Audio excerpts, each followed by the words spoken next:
Every day I would wake up the young master in this way. The servants had long gotten used to my arrogant behavior, simply because I had a wealthy owner who spoiled me. However, today the wealthy man locked me outside. Just as I was about to sneak in through the window, he stuck his head out first.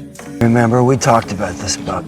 Today, you need to be on your best behavior. Before he could finish speaking, I was distracted by a wild rabbit and chased it all the way into the woods. When I got back home, a table full of delicious food appeared before my eyes. During the photo, I sat next to the wealthy man with a big chicken leg in my mouth.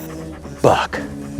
It turned out today was the wealthy man's birthday party, but I had already ruined the food on the table. The wealthy man sighed helplessly. Looking at me holding the chicken leg, he was very angry, so that night as punishment, I wasn't allowed back in the room and had to reflect outside. Little did I know this would be the last time I'd see him. The sound of thunder scared me terribly. At that moment, I heard someone calling my name. Come on, Buck.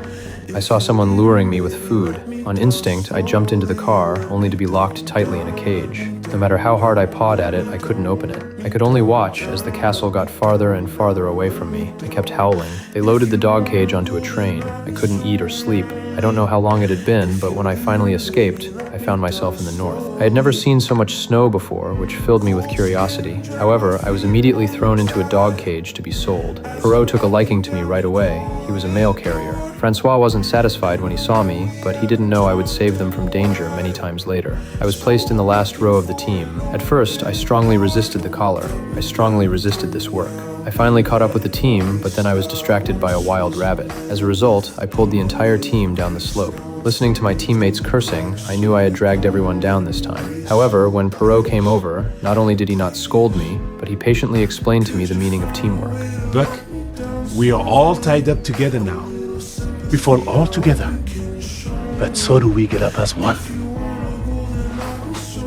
Come, we try again. With Perrault's encouragement, I gradually adapted to my identity as a sled dog. When work ended in the evening, I was so tired that I collapsed on the ground. The husky, relying on his position as lead dog, stole his companion's dinner. After I saw this, I voluntarily gave my own dinner to the golden retriever. The other dogs all respected me greatly. That day, while Francois was scouting ahead, he accidentally fell into the lake and was quickly swept away by the water.